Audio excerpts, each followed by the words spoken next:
Folks, you see the promo on the bottom of the screen if you're watching on YouTube. Remember, Bodog's now a partner of YWC Football Talk. Up to $400, they will match your first deposit. Scan the QR code or check out the link in the bio if you're listening. But now that that's out of the way, guys, this is episode number 260. And today, we're bringing in the big guns from New York. We're bringing in the man that loves Buffalo and analytics and cap numbers. And we're bringing in the man that is all about the DVOA. Why? Because for the first time ever, we're doing an AFC East Report Card episode of YWC Football Talk, where each person's going to tell you how they feel about their team. You know what? I'm going to say this right off the hop. The man I'm going to let go first is the man whose team has surprised us the most. Danny, I'm giving this one to you. 4-3. The Jets have been a big, nice surprise this year so far, and I'm going to let you take the floor. So what's going to happen here, guys? Danny's going to talk, and then we're all going to come back in once he is finished. Oh, okay. Well, hello. Where'd I go? I don't even see myself anymore. Are we here? You're good, my friend. You are good. I'm going to go away, but you're good. You're on the screen. Just talk and do your thing. What the heck? We have lost him for a second. So, guys, you know what? You got to... Oh, wait. We got him back. We got his... The man whose feed is as effective as the Jets' offense. Danny, are you ready? Are you here? Sure. Okay, little chief. Yeah, I don't know what happened. Off to a banger start. You go. Hello. Happy belated Halloween to everybody. I dressed up as Mike McDaniel. Just wanted to show off my costume a little bit. So, So the 4-3 New York Jets. If you would have told me that before the season, I would have been like, yeah, that's fair. Things are getting adjusted still. But if you would have told me that Zach Wilson's been the quarterback since every snap before, I'd be like, you're crazy. So to say this season's been a surprise for me, I'm just like, I'm expecting the plane to crash at any second, but the defense just won't let it happen. This defense, again, I'm sorry, I have the TV on. That's where my light comes in. The defense has just been outstanding. Guys just stepping up. The offense, as you expect, worst in the league. Unfortunately for my boy Garrett Wilson, who I thought was on his way to a 1,500-yard season, has been underwhelming. Breece Hall, still an alien, still getting back. Everyone said, he wouldn't come back and be the same guy after the ACL. I said bullshit, and he's still the same guy, only getting better. But yeah, as far as expectations, man, that AFC, it's stacked. The only hope we have really going right now is Aaron Rodgers does what nothing's been done before, and he comes back in 3.5 months from an Achilles tear, and he suits up, and we go on this historic Fantasyland little run. But as far as right now, we're just hanging in there, and I'm okay with that. I admitted the season was lost right after he went down, and I'm just shocked to be 4-3, to be honest with you. So that's really all I have to say about us. And the rest of us are coming back in hot and heavy, guys. For Greg and Big Rat, what do you guys think of the New York Jets so far throughout the first half of the 2023 season? I think Danny was spot on. Like, I think we would be the exact same. If you told me they were 4-3, I would have been like, I maybe expected a little bit higher. But yeah, it's tough. There's a tough schedule, especially their opening schedule. To tell me that they're 4-3 with that opening schedule with Zach Wilson as the quarterback the whole time, it backs up all of my fears going into the season in that, well, Jesus, you give that roster to Aaron Rodgers, this is going to be an issue. So, again, Jets fans have dealt with the same futility I have my entire life. And for most Dolphins fans who aren't Big Rat's dad, most of the people who are not old enough to have ever seen the Dolphins matter either. It sucks. Like, I genuinely feel bad because this is really a fantastic roster, and I think the chance of what they could have done with Rodgers would have been a lot of fun to see in the NFL. And just seeing bubblegum and duct tape from the quarterback position with that run game and that defense, and they're beating, not just don't get me wrong, some are the Giants and the Broncos, but beating the Eagles, beating the Bills, like beating legit teams that, those are the kind of teams you play in the playoffs. That's exciting stuff. So I don't know. I don't know if it'll keep up. I don't know if, right now, technically they'd be out of the playoffs, but they're tied. So, I mean, it's not theoretically impossible. If they could stack up enough wins where some medical marvel or like listening to dolphins have sex. I'm not sure 100% how that heals, but apparently if you listen to the sonic waves of dolphins making passionate love, it can help heal you faster. He'll go in another darkness retreat.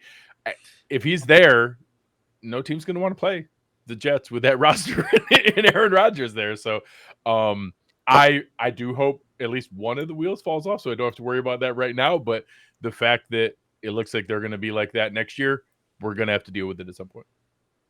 Kind of echoed most of the same. The team they kind of remind me of, I don't know if Danny does or does not like this. They kind of remind me of like those other Jets teams of the early 2010s, like that kind of vibe. I got that from another Jets fan on Twitter that was talking about Zach Wilson in the realm of Mark Sanchez, where it's not great, but at least it like is occasionally good enough to not get in the way too much. Like I saw his interceptions are way down this year from what his normal interception rate is. He doesn't miss as much of the checkdowns as he used to. It's still not, I mean, we are coming off like a historic game of punts, so it's not like the offense is rolling, but it's at least at that Sanchezian level where you can like score 20 points and the defense can embarrass an elite quarterback like they've done several times this year. And that can kind of, especially that first year with Sanchez, where I think they went 9-7, correct me if I'm wrong, in the regular season, and then made the playoff run. Yeah, kind of like that kind of team for whatever that's worth. Maybe the highs won't be as high because of this era of the AFC and the quarterbacks in the AFC, but at least kind of maybe that kind of level. So I can kind of do agree that of all those teams fighting for that 7th spot, if it's like them or Cleveland, it's kind of similar arguments for both. And I think the Jets, like, there's at least stability at the quarterback position, as crazy as that sounds. I think this whole thing the Browns are doing where every week, sometimes Watson plays, sometimes we don't know if he'll play, at least as of now, is kind of chaotic. And I don't know if you can sustain a long run doing that unless he just comes back and plays every week as normal. So I do think the Jets are still in good position there. I am expecting, because I'll probably talk about this when I get my thing, I'm expecting the Jets to beat the Dolphins one of the 2 games they play. It wouldn't surprise me at all. So when you throw in all the other games in their schedule. If you look at their schedule, like Raiders, Falcons, Texans, Commanders, Patriots, those are 5 games they'll be favored. Depending on if Watson's playing, being at Cleveland is at minimum a winnable game, if not favored. And then 2 against Miami, 1 against Buffalo. And honestly, maybe this coming Monday night against the Chargers might actually be pretty critical for when you talk about tiebreakers and whether something matters at the end. Those are 2 teams very likely at similar records come playoff time and wildcard time, fighting for that 6th or 7th seed. That could really matter.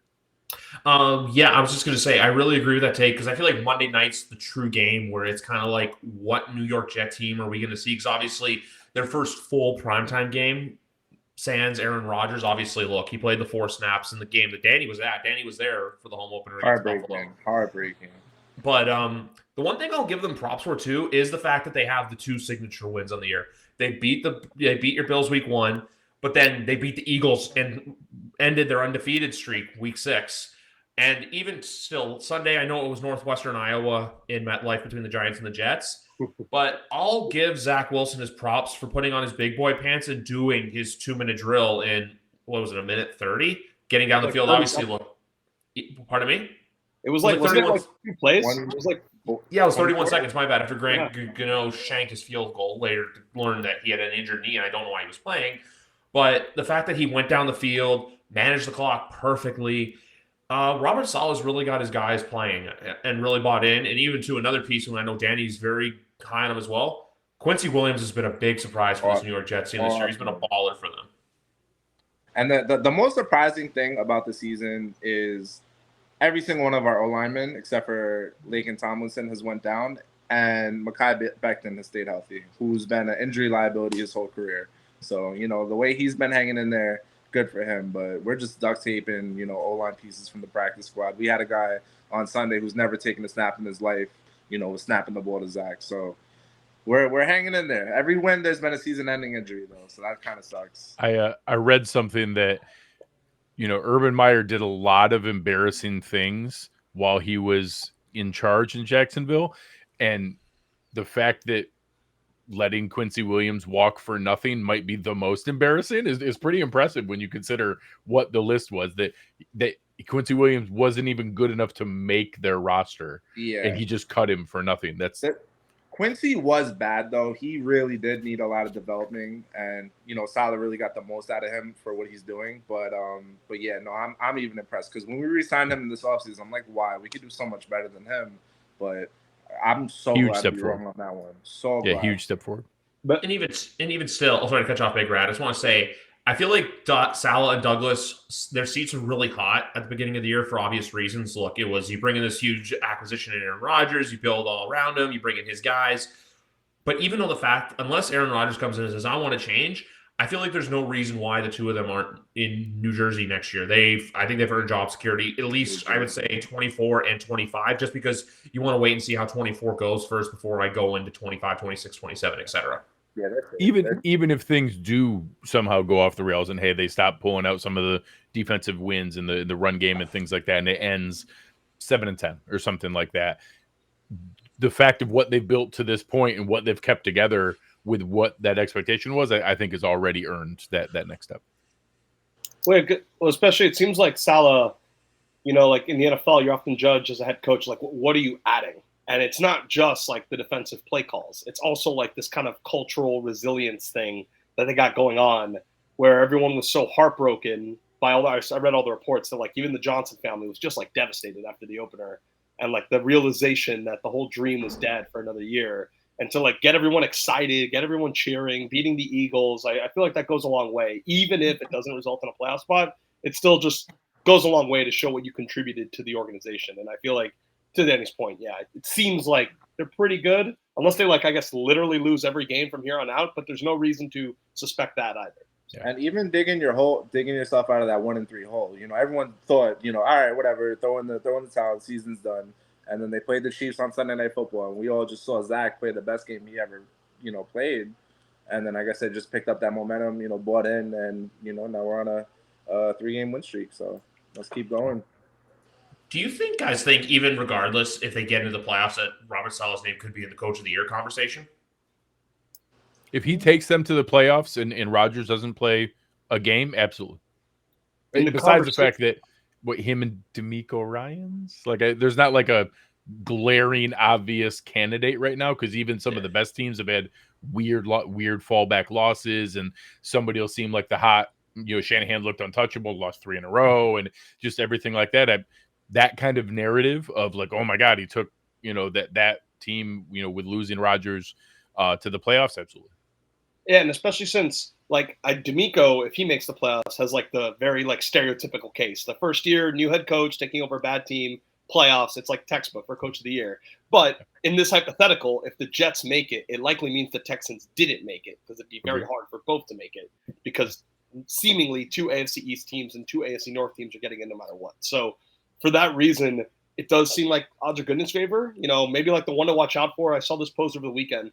If the Lions were to like win a lot of games, like win like 13, 12, 1 or 2 seed, that kind of overwhelming narrative that, yes, people thought they would be good, but this is the Detroit Lions that is currently like the 2 seed in the NFC, that could weigh a lot in voters' minds, especially since Campbell is getting a lot of credit for kind of the turnaround they've had down there. It's not like all the credit's going to, as well as Goff's played, it's not a new quarterback. It's not like a great defense that they're relying on. Like a lot of it is like culturally being credited to Campbell. So he's one that I think could maybe steal it. But yeah, whoever gets that playoff spot in the AFC, that last one, has a good shot.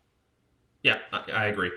Another thing I'll say too with Campbell is just, I know he was the favorite going into the year, but I feel like too, everyone expected Detroit, win the AFC North, make the playoffs. So I think they would ultimately have to win the 1 seed for him to get Coach of the Year. It would have to, yeah, like going 10-7 and winning the division probably wouldn't be enough. It would probably have to be like something significant, like hosting multiple playoff games at home, something like that. Which would be amazing to see Ford Field in a playoff atmosphere.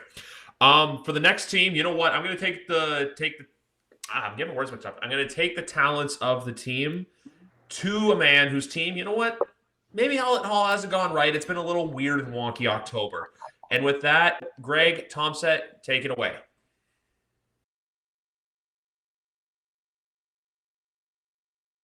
Oh, you are. I can't hear you at the moment. Not sure what happened. You went on mute for a second. Oh, you're good. We're back. All right. Okay. At one point, we're going to go to the solo screen and it's going to go smoothly. I have faith in Big Rat. So as we go through here, if I'm giving report cards, I'm going to give the Bills a C+. Like they haven't failed the class. They haven't dug so deep of a hole that even a good midterm and final can't dig you out of it. But it's certainly been, below expectations and not what, anyone rooting for the team was hoping for. So as you go through, obviously there's pieces of it not in Aaron Rodgers esque injury, but losing, Daquan Jones, Matt Milano, Trey White, arguably the three most important players at each layer of the defense has been a challenge. And then whether it's the integrating new pieces on offense, connecting with offensive coordinator Ken Dorsey, getting on the same page there, they've had crazy hot runs where they put up 115 points in 3 games and are, the highest scoring team in the NFL. And then 3 games where they can barely get out of their own way, are going into the fourth quarter scoreless against the Jets, are, just not able to get anything together in some really ugly games. And even a game that wasn't ever terribly in doubt that they were beating Tampa Bay the entire time. It comes down to a freaking Hail Mary at the end. So right now this team is holding on. They're staying competitive and in the run that you can turn things around later. The fortunate part is it doesn't actually matter how well you're playing in week 8 of a season. It just matters, are you eligible in the playoffs? You get hot at the right time. Do you get some people back getting healthy? So that's all the Bills can really hold on to right now is, can they avoid further injury? Can they make themselves eligible, and then hope that somewhere over these next 9 games they do start to figure it out, do start to get back to where some of those expectations were? Because if they play the way they have the last 4 weeks, it's not going to matter what happens in the playoffs anyways. Well said. And you know what, guys? We will get it right. Third time is always a charm, is the famous expression. I have a saying with teams where I always like to say good teams win, but great teams cover. Obviously, that's the thing. We don't know Buffalo's great, but obviously, look, you were right. There was the trip over to London that was bad for injury-wise, and then it was because, look, for you guys, week 4, it seemed like, holy crap, this Bills team is legit. This Bills team is for real. Going and hanging 48 points on a Miami team that beat Denver by 50, including a 70-burger on them as well. But then, look, there's been a bit of a rough patch. I feel like I've been saying this too. I don't know if this is the year for Buffalo, but I feel like a lot of teams, and I know this from experience, you have to go through some form of adversity to get to the mountaintop. I feel like it's not just a hop, skip, and a jump and go. Like a lot of the years when New England won, and I'm referring more in the second half of the dynasty in the 2010s. They had some pretty bad losses, like 2018, the Miracle in Miami, late mid-December. Obviously, Big Rat knows a lot about that. And then the next week they go into Pittsburgh and the same thing. So with Buffalo, I've seen similar traits to where, look, hey, New York, it wasn't pretty, but you guys found a way to get it done. Then obviously, October 22nd, greatest day of my life this season so far, hopefully. And then Sunday, and then last Thursday against Tampa, which was kind of a Dalton Kincaid coming out party where we see, hey, this is why he was drafted as high as he was. The one question I have is, do you and I don't know too much about this. I saw a little bit of this because I think I told you this before, but I get a lot of the Buffalo channels up here because obviously I'm close to Buffalo. And I saw a show called Buffalo Kickoff Live, and it was I don't know 2 of the guys' names, but one of them was Sal. I know he's a very Sal Capaccio, Matt Perino, Tim Graham, and Thad Brown. Maybe Thad Brown and Sal. Those are the 2 names that ring a bell. Same with Matt Perino. We're basically saying how this week coming in, we don't know what the emotion is going to be like in the locker room. But from a fan perspective, is there emotion going into the game this Sunday? Just not so much the game itself, but the circumstances that surround the game, considering where it is and that the fact that it has the primetime label on it. So I mean, obviously it's going to be impossible to avoid it because every media outlet is going to be talking about DeMar Hamlin's return and the story. And there's such a narrative element of that I can't blame them. I understand. I don't actually think that's what many fans are thinking about, other than simply because we've kind of moved past that idea of like it was amazing. But he's played for a while now. We're 8 games into it. He's played multiple games. He's been a healthy scratch multiple games. But like that portion of it, if that had been like the season opener in a primetime game back in Cincinnati, I think that could have been really, really powerful emotionally. So there will be a piece of that. I'm sure that they'll recognize the training crew, the doctors in the hospital in Cincinnati. I'm sure there'll be a moment before the game. All of the players were asked about it at the press conferences today. Everybody kind of had the same thing. Jordan Phillips is more where I'm at in that he's like, I'm certain that there's going to be emotions, but I'm more focused on the fact that they've kicked our ass the last 2 times we played. And that's way, way more where most of the fans are in that, like, yeah, of course, like we want to see those people honored, and we do want to see a round of applause for the amazing heroes that saved his life that night. And then we want to get to the football game and then see what's going on here. So I won't lie, watching Burrow look as healthy as he's looked all season and them like just completely annihilate the 49ers last week, I didn't feel awesome about that. So I guess we're going to find out, because I think they look as good as they've looked since the playoffs last year. And this is as good of a test as we're going to get of like, hey, have you guys actually figured this out? Are you ready to play against the big boys? And we'll find out. I got 2 questions. So the first is those 3 injuries. Obviously, every NFL podcast doesn't talk about the Bills without mentioning Daquan Jones, Matt Milano, Trey White. So I just want a little bit of clarity on this, because maybe it's just me as a Fins fan. I'm trying to find the answers here and can't find them. We know that Trey White is like done. Are the other 2 done? Or is this like a thing where like in the playoffs they may come back like Vita Vea did for the Bucs a few years ago? And the second question is, the Dorsey stuff, because every time you guys lose and don't play well on offense, it seems like it's all your fan base talks about. And how much of it is legit? How much of it is just being a sore loser and like just wanting someone to blame? Like kind of those 2 topics. What are your thoughts on those? So one, obviously Trey White is Achilles, and short of some like miraculous Dolphin sex going on, I don't expect even if you had the exact same scenario with Rodgers and Trey White playing relatively immobile quarterback versus playing NFL cornerback is not the same thing. So I do think Trey White will see him next year. That's not remotely possible for a cornerback. It's like maybe non-zero chance possible for a quarterback, but still would be miraculous. So he's for sure done. At the other end of the spectrum, Daquan Jones is actually highly likely to return. We've seen a whole bunch of players, TJ Watt being one of the most recent examples. This is a like 8 to 12 week injury. The playoffs will be 15 weeks from when he got hurt. So I would say it is more likely than not. And Daquan Jones himself has said he fully intends to come back and play.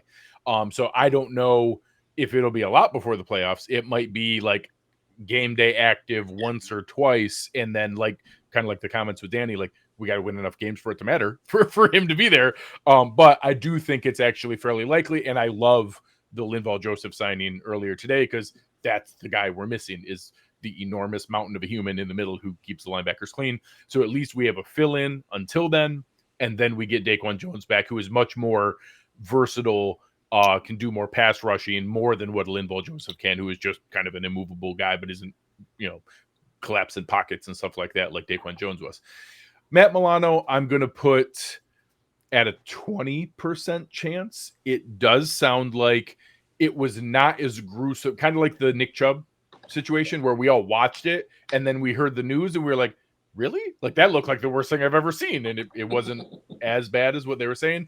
So I think it was the tibial plateau fracture, which is like at the top where your lower leg bone connects to the knee, and then some MCL stuff. But that was it. There wasn't any full ligament tears. There wasn't anything there. We have a guy at Cover One, Kyle Trimble, who's a physical therapist, a doctor of physical therapy, that does a lot of that injury stuff. And his like phrasing is, if everything in the rehab, every milestone in the rehab goes absolutely perfect, maybe. It's less than 50-50. It's not super likely, but it's possible that Milano can come back. If he came back, it would be in the playoffs, or it could be like last year, but before the Bills got the crap kicked out of them by the Bengals. Micah Hyde had just been cleared, and if Micah Hyde, if the Bills had won, Micah Hyde would have been cleared to play in the AFC Championship game against the Chiefs. Maybe it's something like that, like not only would they have to make the playoffs, but they'd have to go on a run in the playoffs, and then maybe Milano could come back. So I think Daquan Jones is 80-90% likely. You would have to be a setback to stop him. Trey White is 0%. I would put Milano at 20%. Possible, but I'm not counting on it.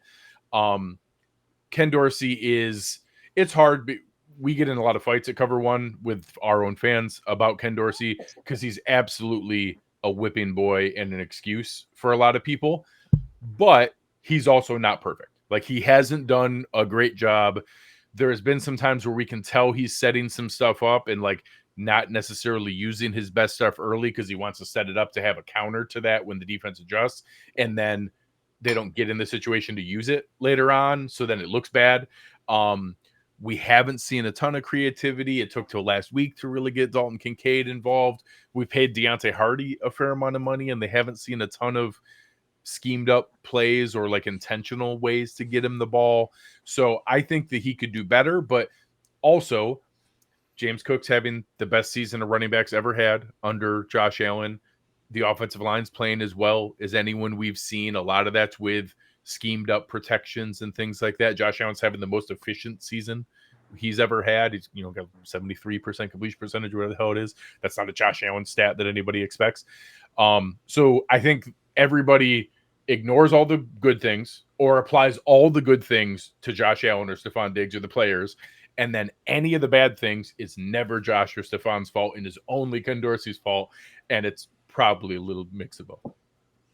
One thing I have to say as well, do we think Gabe Davis is a bit of a whipping boy as well? Because it always seems like ever since that playoff game in Kansas City, even to the New England playoff game in 2022, I believe. I know, look, a lot of people had touchdowns in that game for you guys, but it's hard to keep track of the I know, but it's specifically the Kansas City game. The 4 touchdowns, he goes off, and then even to week 1 last year, great start. We hit a great week 4 against the Pittsburgh Steelers, but then ever since, and I feel like people kind of, do you think people have not overrated, but do you think they've kind of put him on a higher pedestal than what he's actually meant for? Or do we think he is the wide receiver 2 option in Buffalo long term? Because obviously he is in a contract year right now.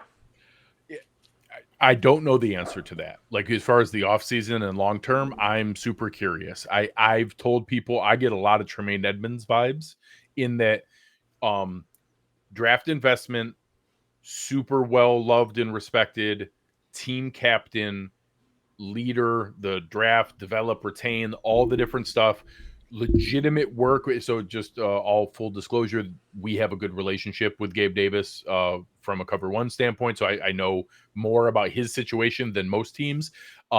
They were having very involved extension discussions. It didn't come together. Everybody agreed that, okay, once we get to the season, you just go play, and then we'll see how it goes in the offseason. That's exactly what happened with Tremaine Edmonds. You get to the offseason. Once you get to the offseason, every player is going to be like, well, I'm not going to re-sign now. I want to go see what's out there. And then you see what's out there, and the Bears hand you $18 million a year. And you're like, oh, well, we like you, but we don't $18 million like you. God bless you. Go get that money. So, the Bills, $11 million. The Bills, Jacoby Myers love Gabe Davis. The Bills don't Christian Kirk love Gabe Davis.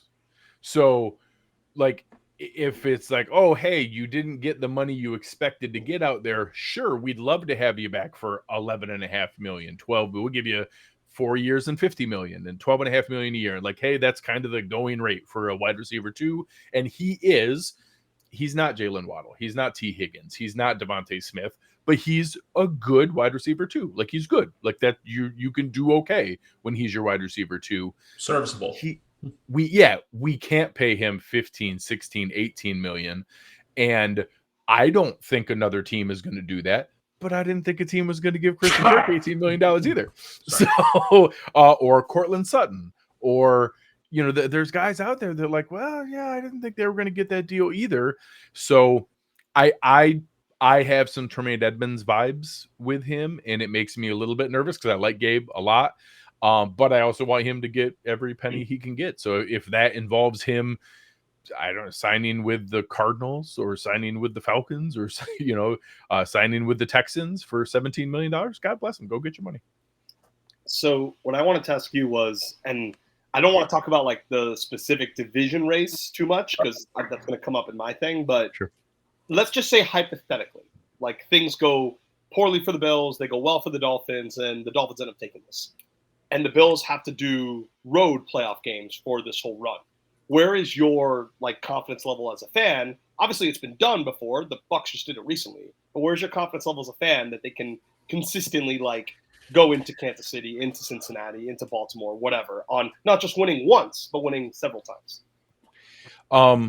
So, I mean, obviously it impacts it, but I will say there's a piece of me that I kind of have to accept that with the defensive injuries, even if we get some guys back, and even though we, add in Rasul Douglas and Linval Joseph is better than nothing. Like that's something that's better than the guys who were playing in exchange for the guys who got hurt. So it is an upgrade in theory, but it's not all of a sudden we're not going to become some stalwart defense. So we're going to have to outscore people. It's easier to score points in January in Miami than it is in Buffalo. So if we got to win a shootout, maybe that's better. I don't know. It's obviously, I would prefer to have home games. I'd prefer to have the crowd. I'd prefer to have those things. But, I did a post before and I told some fans, like, this isn't in my best interest as someone who literally like profits off people's interest in my content on a week-to-week basis. But nothing that happens right now matters. Nothing. If the Bills rattle off 9 straight wins and we finish the year 14-3, and then we lose in the first round of the playoffs, no one's going to give a shit about the 9 straight wins. If we keep going, win, loss, lose to some teams we shouldn't, have a scrappy, ugly game that is a win, but people don't feel good about it, and we go back and forth and we end up 10-7, but then we rattle off 3 straight wins and go to the Super Bowl, no one's going to care about the anxiety and the stress and the, pearl clutching all season long of like, oh my God, I can't believe we couldn't, look better. You didn't make it seem easy. You didn't make it feel, fun the whole time. No one will care. So that only goes so far. You can't dig so much of a hole that you don't even qualify. You can't stub your toes so many times that you don't even get in the dance. But ultimately, the NFL has shown more and more that home field advantage matters less than we used to think. It's not as impactful as what we kind of grew up thinking it is. We've seen both Giants runs and the Ravens run and the Buccaneers run, and we've seen the Rams run even. We've seen multiple teams make these runs when it's not a bunch of home games. So, yeah, of course, do I want to go to Miami and then to Baltimore and then to Kansas City? No, of course not. I would really prefer not to do that. But, I think it's one of those things where, at home, the Bills are a 53% chance to win, and on the road, they're a 46% chance to win. It's not that big of a difference in the grand scheme of things. Danny, do you have anything to add? No, it's just, the Bills are just playing to their competition, like you guys have said. Once they get in gear, we see this every year. I think the Bengals last year, they did the same thing, at the beginning of the season. But I think they're starting to find Kincaid now, which I've been waiting for. I'm sure you have too, Greg. So it's nice to see him get involved. And I just think it's a whole bunch of overreacting. I think by December, they'll get it together, and then, we'll see from there. But I definitely don't think they're the best team in the AFC. So that's it. Hey, it's impossible to say it right now. Yeah. Looking ahead to just before we go to Big Rat, 2 weeks from now, you guys obviously are 1-2 in division. 2 weeks from now, you guys host the New York Jets at home. Do you think, for the sake of winning the division, that game is a must-win? I mean, so the Bills obviously losing to the Jets and the Patriots already, having in-division losses and how having in-division losses with how the tiebreakers work, they can't give up a ton of that. Like, it'd be better if the Bills lost to the Eagles and the Cowboys and stuff like that, in division, especially even more so than in conference, but in conference too, in the grand scheme of things, yeah, like they have to beat the Jets. Like they can't give up where all of a sudden one, you're given another game lead to the Dolphins, where right now they control their fortunes, where they're a game back, but they already have the tiebreaker. So if they win and beat the Dolphins, they then do that same leapfrog. The Jets would have the same thing. The Jets would pull the Bills back to the same record, have both games in hand, and have that tiebreaker, and all of a sudden you're a half game up when you're tied. So yeah, as crazy as it sounds, like I don't think people once the Rodgers injury happened, I think previous to that would have been a huge game on the schedule. Now it is. It's a must win. They have to be able to win those games. They obviously can't drop another one to the Patriots. They can't let a team like the Chargers get their stuff together and start to figure that out. A game like Sunday night, I can live with. If right now the Bengals are really, really hot and they beat the Bills, like I don't think that's going to be the reason they do or don't do anything this season. They look really good right now. And the way I would frame it is, if the Bengals win Sunday night, it won't have anything to do with who wins if they play each other again in the playoffs. That won't be the reason that they do or don't win that game. So I'd love it. Obviously, if they do win, that would help again with tiebreakers, because the Bengals are trying to dig out of their hole from a record standpoint. But yeah, a game against the Jets, the Bills can't, if they want to be taken seriously and want to get back to where, as Danny put it, if you want to get back to where someone does consider them the best team in the AFC, you have to clean up all those. You have to start winning all the games you're supposed to, and they haven't done that so far. Appreciate the answer. You guys know him for DVOA and some other fun stats. Big Rat 310. I'm going to stay on so we can hopefully hear you talk. Take it away. Is this a successful launch? Are we good? Let's go. All right. DVOA is a good intro because the Miami Dolphins are 5th in DVOA. There are many metrics to determine what is a good team. It is a common topic of discussion that the Dolphins cannot be considered a good team until they beat a good team. But that is not the only metric to evaluate what a good team is. DVOA, which is trusted, schedule adjusted, and respected by analysts all over the country, have the Dolphins 5th in DVOA, 3rd in the AFC. In point differential, the Dolphins are 6th in the entire NFL. The Dolphins are one of the only winning teams that has a negative turnover differential on the season. So all these seasons, like last year's Eagles were an example, but there's plenty of them where they're really high in turnover luck, but and they also correspondingly win a lot of games because of that. The Dolphins are not one of those teams. The Dolphins are turning it over more than they're turning the other team over, and they're still 6-2. The Dolphins have a very high floor. That's what's made me very happy about the seasons. The Dolphins don't fuck around with these bad teams. And they don't just win. It's not a sweat. They win comfortably.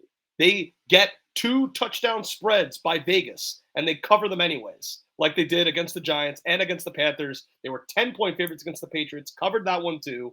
There's never any drama. It's the same, as someone who goes to every game, it is the same game every time. Sure, 70-20 is like a particularly, that is very hard to repeat. But the other 3 home games were identical. The scores were nearly identical. The defense plays a lot better at home. They are not as bad as their reputation is nationally. And that is something that I've been happy to see these last few weeks. Because I was on the show a few weeks ago ranting about how bad the defense was against the Bills. But I said on the previous show that I thought the defense would take some time. I thought the national expectations of the defense being elite right away were very misguided. Because as great as the Lord and Savior Vic Fangio is, it's an incredibly dramatic scheme overhaul. Guys like Emmanuel Ogbah and Brandon Jones, who were big parts of the prior regime, do not play on this defense because they don't have roles in this defense. It's a lot to figure out. David Long, everyone loved David Long as a signing, right? David Long did really well the last 2 weeks. He really struggled to start the year. It was asking a lot for him to come in, play 100% of the snaps, and be a dominant inside linebacker immediately on a brand new team. It was too much to ask. And I think what I wanted to see from the defense was, can you just get better as the year goes along? And that's what they've been doing. Every week, little by little, they get a little bit healthier. Jalen Phillips came back. He hasn't played for most of the season. Jalen Ramsey famously came back last week and played every snap when he came back. Little by little, they're just improving over the course of the season. They're up to 22nd in defensive DVOA. I said on the previous show, all I wanted was for them to be top 10 by the end of the year. That might be tough. That might not be within reach.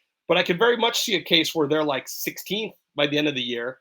And it's a case where going into the playoffs, if they make the playoffs, the defense is doing a lot better than what their numbers show, and that you should actually fear their defense rather than just viewing it as kind of an average run-of-the-mill defense.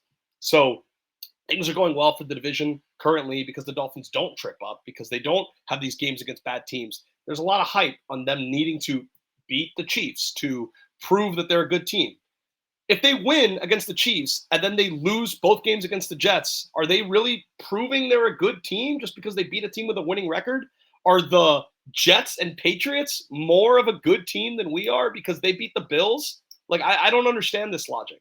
There's multiple ways to skin a cat. The 1999 Rams went 0-3 against teams with a winning record. That's a true stat. You can look it up. The 2020 Bucks famously lost every game against the winning team they played that whole year except one. They went 1-6 against teams with a winning record overall. It's a very overrated stat. It's not the only stat we have. It's usually a bunch of games in a small sample size. A lot of those games were on the road also. They don't play in Hard Rock Stadium, where the Dolphins are a lot better. The Dolphins are 16-5 in Tua's career against the spread at home, and they're 17-4 straight up. They don't just win. They win, they cover. There's not a lot of drama. They've won 16 of their last 18 games at home, and one of the 2 losses was when Skylar Thompson was the starting quarterback. This is a dominant home team. If they beat up on bad teams all year and get the first or second seed in the playoffs, they don't need to prove that they can beat a great team on the road because they'll never have to do it. Patrick Mahomes has never played a road playoff game in his career, much less not won one. He's never played one in his career. Tom Brady only had 2 road playoff wins all those 19 years in New England. It doesn't matter. If you can host a bunch of home games and you play better at home like most teams do, that's fine. There's nothing wrong with that. So this is not some sort of prove-it game, in my opinion, for the Dolphins this weekend, because after this game, they play the Raiders, the Jets, the Commanders, the Titans, and the Jets again before they play the Cowboys late in the year. 5 games against bad teams, somewhat good teams. The Jets will probably be split either way, no matter which game is won in which order. The Dolphins are going to be in good shape regardless of this weekend's game, and the Dolphins have an elite offense and a defense that is improving. That's all I can ask for. I don't see any reason to think why the defense will be worse the back half of the season than they were the front half of the season. So things are going good. Things are ascending. Things are lining up in good place. All we need is health. I'm just hoping that people stay healthy and that the team can maintain the consistency they've had so far. And then if we're such a paper tiger, okay, go beat the Dolphins in Hard Rock Stadium because no one else seems to come close in even trying. That's my rant. No, I'm going to do this for fun. I'm going to give it off to there. I'm going to let Danny or Greg, whichever one of you wants to go first. Danny can lead off. That was very well said, man. That was a good defense. I mean, in my eyes, you have to beat the Chiefs this Sunday to prove, that you are what you say you're saying right now. I know you're saying it doesn't matter because you have 5 cupcake teams coming up that you're going to beat up on, and it's going to be all about your seeding at the end of the day. I know. I will acknowledge you're the best team in the AFC East, of course. There you go. It came out of my mouth. I finally said it. I said you were frauds before the season started, but I will take the L on that. You guys have been impressive. Jalen Ramsey had a good debut. That's a big get back for you guys. You got Devon Shane coming back next week or the week after the bye. Yeah, after next week's bye. He's been just straight dynamite. It's just like pick your poison with this team, man. But so you guys beat that elite team. I don't know if I'm gonna be fully bought in, but bravo to you guys. You guys are holding it down right now. So, Big Red, earmuffs, cover your ears for a second. The Dolphins are really good. They are. I will say, I don't think it's quite as simple as it doesn't matter that you've lost your 2 games to the 2 best opponents. I think it does matter. I will say the dominance in the other 6 games shows that they're clearly good enough to win those games. But there is something to, even in the locker room, the confidence in the team, because I think, let's say they lose to the Chiefs. Let's say that it's a good game, but it's not like a game-winning field goal at the end. Let's say it's a 27-21, and the Chiefs are leading most of the time. Dolphins have a good shot at it, but just doesn't quite come together. But it's not like a last-second thing or a comeback by the Chiefs. I do think there's something that starts to creep into the players' minds of like, are we just the bully that beats up all the little kids until somebody punches us in the nose? Like, there is something to that. So I think there is something to the confidence that a win against the Chiefs on Sunday, even though it's weird, it's in Germany, there's a lot of odd things to it, would go a long ways. Regardless, even if they drop that and go to 6-3, there's a pretty darn good chance that they're going to be 10-4 at the worst at that 14 game mark. The ending is tough. You go Cowboys at Ravens, home for Bills. Like, that's going to be a very serious ending with likely some pretty significant elements in play. One, the tiebreaker of whoever wins this weekend between Kansas City and Miami, that could very much come into play. If the Bills can keep pace, that could come into play on that final game of where things go. And obviously it looks like the Ravens are going to be in the running for a pretty significant seeding. So as much as Danny put it, like, as much as I would like to call them frauds and say that they're only beating up on bad teams, and it is fun to poke fun. Less so, I like Big Red, but the some of the people on Twitter that get a little more sensitive and a little more worked up to it, it is fun to post like the winning percentage of the teams the Dolphins have beat and things like that. But unfortunately, the statistics back up what he shared in that when you dominate those teams, that is a pretty good indication of how good your team is. I think you phrased it well in that the floor is really, really high. I don't think you're going to get, just blown out in games. Like, you have the offense to be able to compete in just about every game. That Bills game was odd in the way that some of the things unfolded. And obviously there are players in that game that we don't have anymore.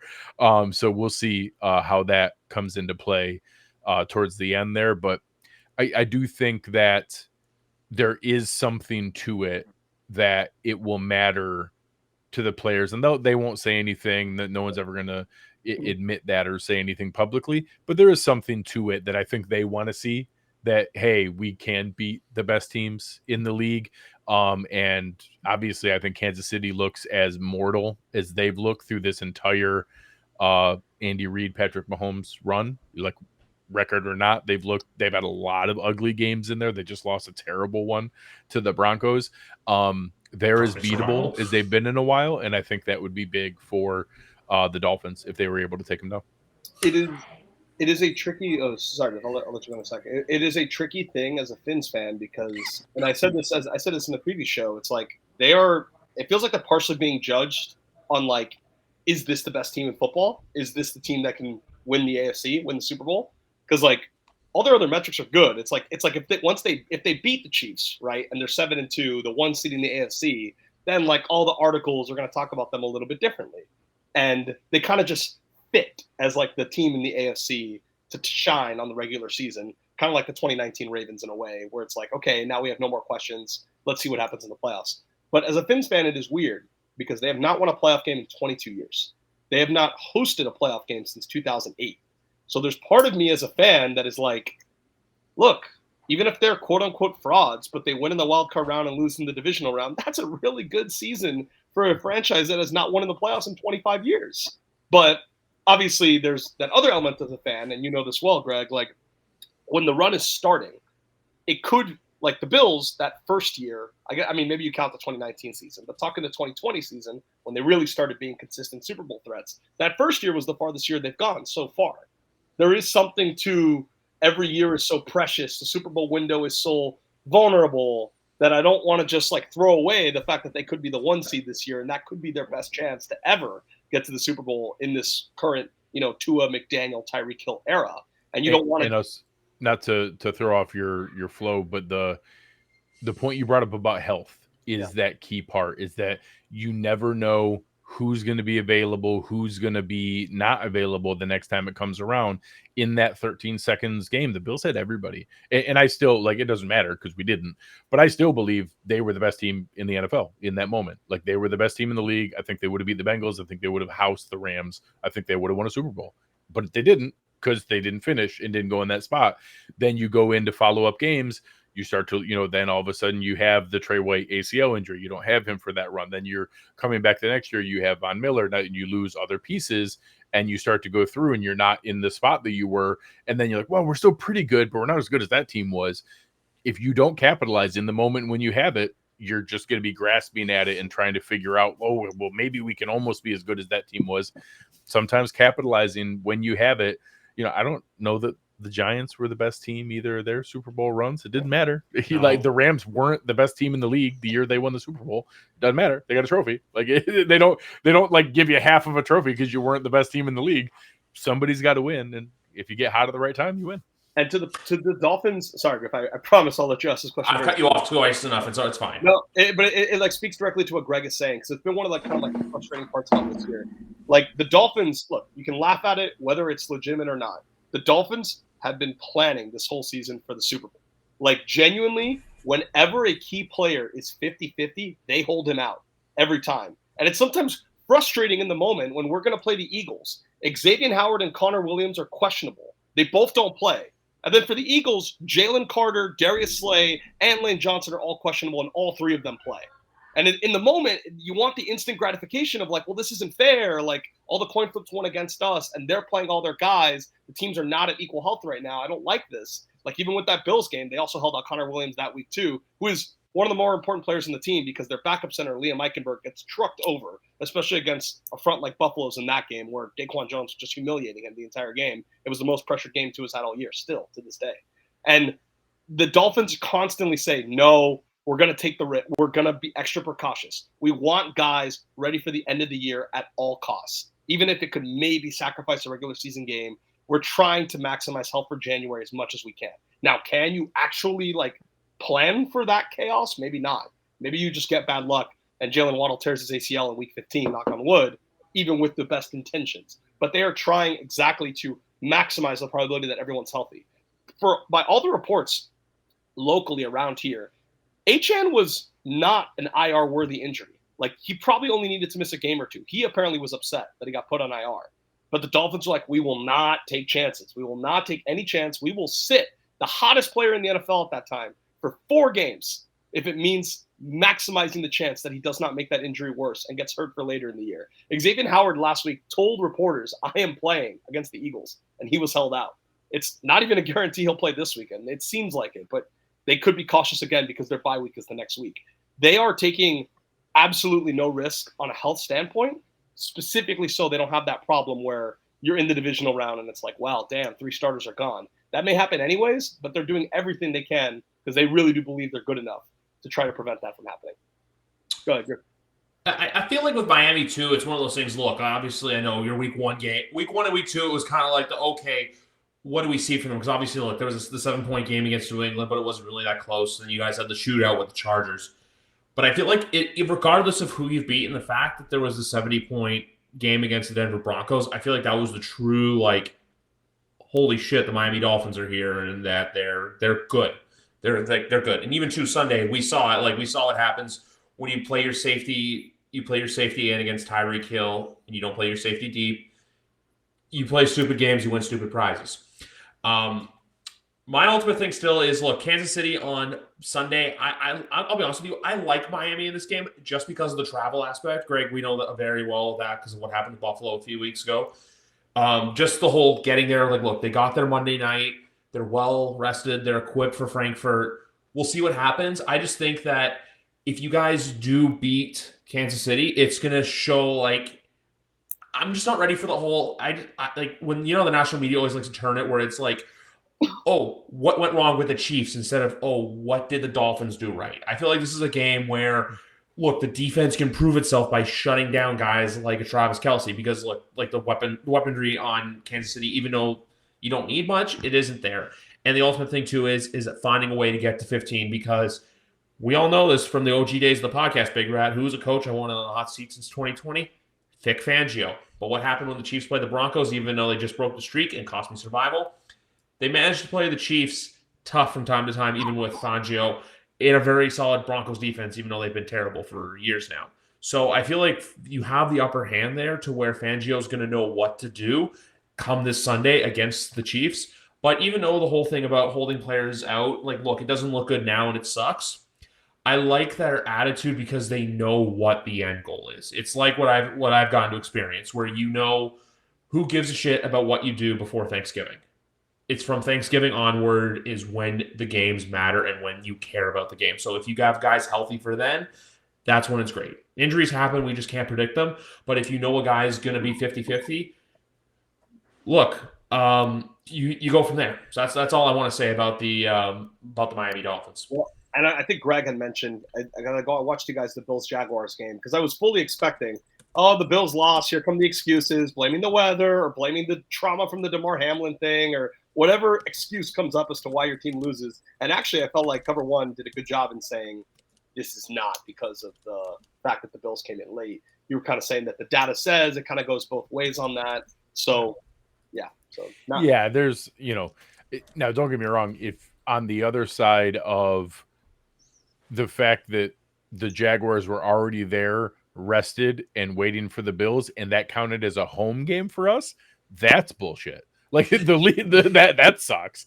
But like winning and losing that game, no, I mean, it's just, both teams were out of their comfort zone. Both teams were in foreign soil. Both teams were over there. Like, sure, did they have a chance at a slightly more comfortable start because they had been sleeping there for 10 days? Sure. I'm sure that's a piece of it, but they're professional athletes. They were over there playing and doing fine.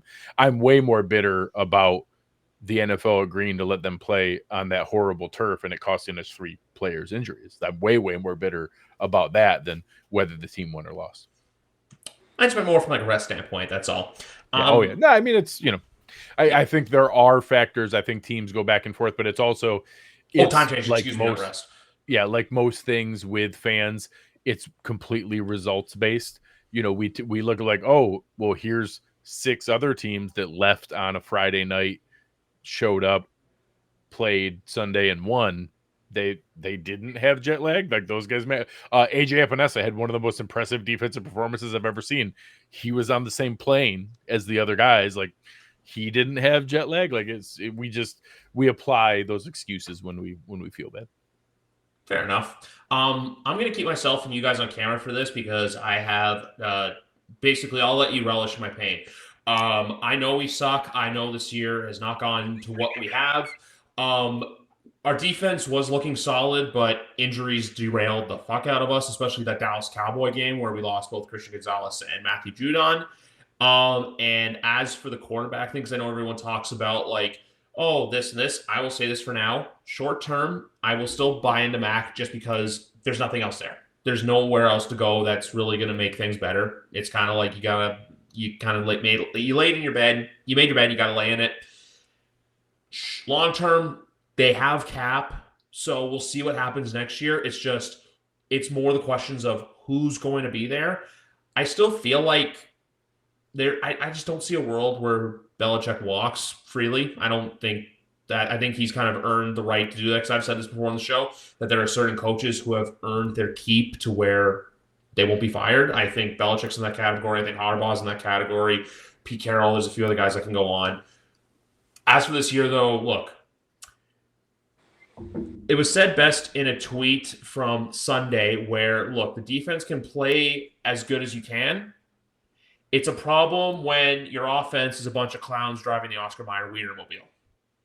That's the big thing. Did I expect a Ramondre Stevenson regression season? Absolutely not. Our offensive line up until week 7 was the first week they actually looked truly good in pass protection, even though against there. And then the other thing, too, is losses like what they did against the Saints is inexcusable, and the effort they gave against the Raiders was inexcusable. And in their last 2 games, when they lost, look, it's been made because Mac's just playing careless football. When we've seen what happens when Mac can put on his big boy pants, and we've seen what he does when he doesn't do that. And more times than not, he's done that because ultimately it's holes that the team has buried themselves in games like the Eagles game, like the Dolphins game. Cowboys game was just a bad game in all facets. But then the Saints game too, as soon as they threw the pick 6 immediately, I knew the game was done. But even stuff like the Jalen Ramsey interception, Big Rat, that was an inexcusable throw that he had. He was trying to get hitched on the route, and pretty much they're trying to make chicken salad with chicken shit, and you're getting more shit than salad at the moment. So that's all I'm going to say about the New England Patriots. My only comment is my only solace that if the Bills stumble and stub their toe and don't even make the playoffs is that us letting you beat us in week 7 is the reason you won't get Caleb Williams or Drake May. There's another quarterback I'm eyeing that's actually younger. Yeah. Michael Penix Jr. I thought you were eyeing future New England Patriots starter Kirk Cousins, which sounds not anymore. Like there were some older names I threw out there just because I didn't know if I wanted the vet route or the rookie route, but Kirk Cousins is a name that's gone off the radar now because for obvious reasons. Yeah, he'll be fine for next year. Yeah, Achilles is no longer the career ender that it was before, even if it's not 3.5 months. Yeah, can you buy Dolphin sex sounds at Kohl's though? It's now a 5 to 8 month injury and a much higher level recovery rate than what it used to be, almost a career ender. Yeah. And then I think we were talking about this in the offseason too. Like I did float the Kyler name out there, but I don't know about that one just because it's kind of weird. So the more I'm thinking about it, I think I'm at a crossroads right now because it's like, do you want to go for vet or do you want to repeat the rookie cycle again? But regardless, I need to see true competition in training camp next year. That's what I'm looking at for the quarterback position. I don't even think it's competition. Mac Jones ain't it. He ain't it.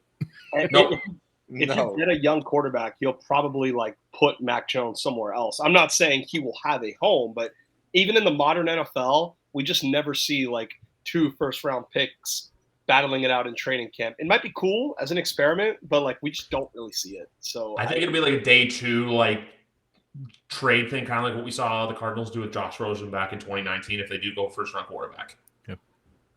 Yeah, so basically the way I look at them is like I'm pretty sure all 4 of us can agree they're not going to be a playoff team. So at this point, start winning, mess up the tank because it's a clear and obvious sign you guys should be tanking. And if you can somehow finish the season with 6 wins, that's perfect. That's great. I will be super rooting for them against the Commanders Sunday. Yeah, if you do get the quarterback, you're going to blow up your whole team's draft capital future. So either way, it's a win-win. But yeah, man, this has been a great season to watch them. I know Big Rat's a closet Patriot fan, so I'm sure. I've been a closet Bill Belichick fan, I guess I would say. Trust me, there's no love lost with Mac Jones. I will never ever forgive all those people that said he was better than Tua Mac's rookie year. I have all those takes saved. I have all the tweets like ready to go. Like I want nothing more than that guy to throw multiple interceptions and continue to get benched from time to time. Like it brings me a lot of joy. So 2 quick things I want to do before we go. One is talk about some of the games this Sunday. If there's any best bets we like, I know Big Rat always says his top 5. But before that, I have some trivia for you guys because I learned this week. Obviously, Saturday night in college football, Alabama plays LSU. Jaden Daniels can become the second quarterback in history to beat Nick Saban twice. Do any of you know who the first is? It is Bo Wallace. Really? I was pretty sure about that. Does anyone have an answer, or do you want me to say it?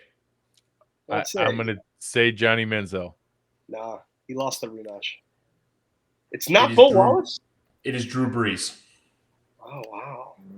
From his time at Michigan State. When Brees played at Purdue. That's actually other than that, he's never lost to the same quarterback twice. Yep. That's crazy impressive. That is something I learned, and I just thought it was impressive. But before we go, guys, is there a bet as obviously all the odds are on the board, or is there a game on Sunday that you have your eye on from a perspective that you like to help people win some money? Literally any over in the Chiefs versus the Dolphins game. I think it's going to be fireworks. No, I actually disagree because I have a different view on that game because the Chiefs are a really, really good pass defense and a really, really bad run defense. And the Dolphins have been trying to run for weeks and have not been able to. I think they're actually going to try to get Raheem Mostert to get like 150 yards in that game. I don't think it's like, sure, Tyreek is, on pace for 2,000 yards. I'm sure he'll have a 100-yard game in some form. And a revenge game for him. But I actually think the Dolphins, when you combine the Dolphins defense playing better for all the reasons I said earlier, with the Dolphins running game probably having more success than their passing game, it actually wouldn't surprise me at all if that's more of like a 24-20 kind of game. Yeah, I think 50.5 is too high. I've told Danny this before you guys came in the room. I really like the under Sunday. I think it's a hard week betting. I will say in general, those overseas games go a lower score than what most games do. So I think if that game was here in Miami or Kansas City, I would 100% agree. 50.5 is a lot for a European game, but there's so many explosive weapons in that game. It wouldn't shock me. I'll say a sneaky one. I don't think the Browns should be given 8 points to anybody. I know the Cardinals aren't good. Maybe it matters that it's Clayton Tune, but Josh Dobbs has been playing pretty bad. The Cardinals are one of those teams that lose all the time, but hang around with everybody and make scrappy plays. I just don't think the Browns should be given 8 points to anybody. And honestly, I don't know that the Saints are way different either, given 8.5 to the Bears. Those are both, you don't like betting on the Bears or the Cardinals. Those are ugly games to feel, but that's also when, if you did a teaser and you did the Cardinals and the Bears, and you got them both up over 14.5, that's probably a pretty comfortable situation. There's a chance that Cardinals game is PJ Walker versus Kyler Murray. Kyler Murray was off the injury report today. I know they said it's probably going to be next week, but I do find it notable that he's not even on the injury report anymore. That's easily one of the. If you told me 9 weeks ago that was going to be the case, I would have just said flat out, you're a liar. They're going to tank. Yep. He's not going to play a snap this season. The fact that it looks like he might play like 8 games this year is shocking to me. I like that Cardinals call. I don't have Fab Fives to give out. I think it's a really tough week. I actually like Greg's Bills. I think because of I know the reason why you're concerned as a fan is the same reason why it's opportunity betting wise, because I agree. Everybody's going to pick the Bengals. Everyone is going to pick the Bengals. Destroy the Niners. They destroyed the Bills in the playoffs. It's in Cincinnati. All the hype is centered there. Whereas I think it's more of a coin flip game, and you're getting 3 points with the underdog. Josh Allen, I saw a stat. He's like 5-2 straight up. His last 7 games as an underdog.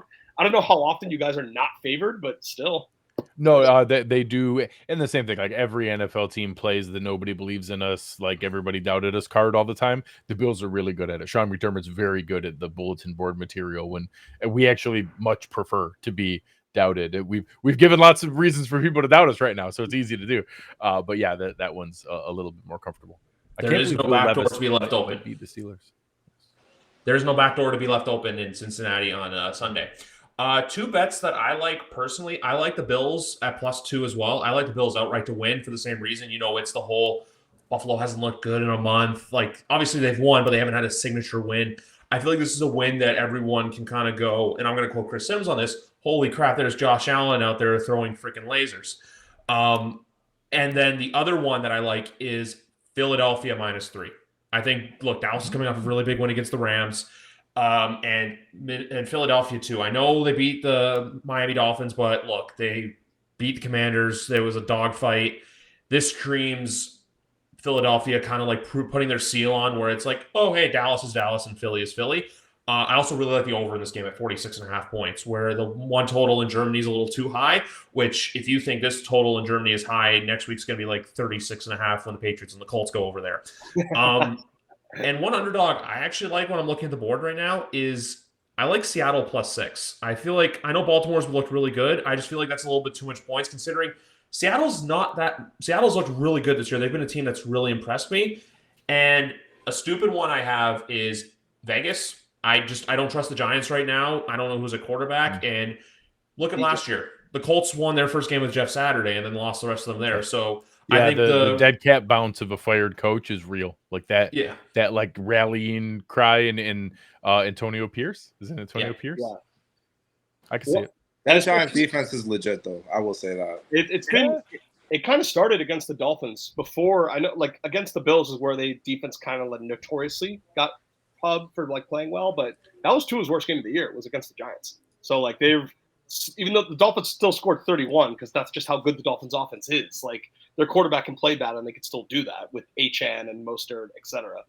So yeah, like that one's kind of tricky because the guy got fired like on a short week too, which I don't know if that like affects anything at all. That he got fired on a Tuesday night and Wednesday morning is when Pierce met with the players. So everybody got fired. Like they fired McDaniel, fired the OC, fired the GM, like just a lot of people that you don't normally see that amount of firing in season. They're all spotted at Logan Airport this afternoon. and like I fully believe in the dead coach balance, absolutely. So I got a very unique angle here. It is possible to me that if the Raiders lose this game, the dead coach bounce does still exist, just the next week instead. No, I can see. no. I'm When they play the curious. Jets, no. Another one I like too, When they because play we're the on the Jets? topic of it. We play them. We play them. Danny, the Jets can beat or lose to any team. That's how they are. You guys almost lost to the Giants. Like, that's how you guys are. I just don't see a path. All right. But all right, we'll see. We'll see. A bet I do like in that game, regardless, though, is Max Crosby over sacks, just because obviously that New York Giants offensive line is bad, and he is a monster. Maniac. He is a maniac. But anyway, guys, this episode, honestly, time flew by. This was a blast. We got to hear all about your good. You got to hear about my bad, and all of you just go, we don't feel bad for you. Well, that's how it goes. But I can also say this, Greg, you can thank me because the only 1 o'clock games you have left this year are against us. And I'll also say that too because if I had to put money on it right now, week 18 is probably going to be you and Big Rat in that Sunday Night Football window. That game will either be Sunday Night Football, biggest game of the season, or it will completely not matter. There's like correct. No It's one or the other. If it matters at all, it is the best one on the slate and the most likely to have it come down to the division or seeding or whatever it might be. But if there's a multiple game gap between there and you can't make any difference, you're gonna have everybody sitting and it won't matter. You're gonna have Mike White versus Kyle Allen, like that. It'll be the first drive of Josh Allen, and then he'll sit because he's never missed a start, so he won't want to miss the streak. And the Jets will be ending their 15-game losing streak to the Patriots week 18 to make the playoffs, baby. That's 7 right. seed. Let's go. That's right. Griff, I'm on the Patriots in that game, no matter what the line is. You never bet Zach Aaron Rodgers is starting. I don't know what you mean. Same here. Dolphin sex to the rescue. That's a good win. And the only thing I'll say about the Patriot game this Sunday is I know you guys want us to win the ruin the tank. I can see them winning just because who's on that Washington defense now? No one. Yeah. It's more or less. Sam Howell looks fine against trash, coaches. Belichick can still put together a game plan. Yeah, that's where I think like this game's going to be like a 20-17 kind of football game or even lower scoring. That's why I feel like this game more field goals. Yeah, or even like 16-10, somewhere in that range. 16-9. Yeah. Give me a scoregami. Give me a scoregami. There you go. Yeah. Four Patriots on this call on that game. Yeah, throw in a safety. You get like 18-11 or something. Nice. Ooh, I like it. Also, before we go, I just want to look this up quickly on FanDuel, what the line is for that German game next Sunday between the Colts and the Patriots, because I love how it's like Frankfurt, hey, you get rewarded with one of the best games of the year, and then the next week the best foreign game ever. Best foreign game, best game on foreign soil in NFL history. The following week, it's Patriots by 3, and the total's currently at 40.5. FanDuel has it at 44, and the Patriots are -1.5. 1.5. Yeah, I've got 1.5 and 44. I'm on FanDuel. Get that under and now. Under 44. I'll take that today. I'll take that gladly. One other total I'll say too to be nice is I like Danny as a dog this weekend too. I think everyone's going to look at Chicago being like, oh, you guys beat the Chargers being like, you beat Chicago. But that's just me.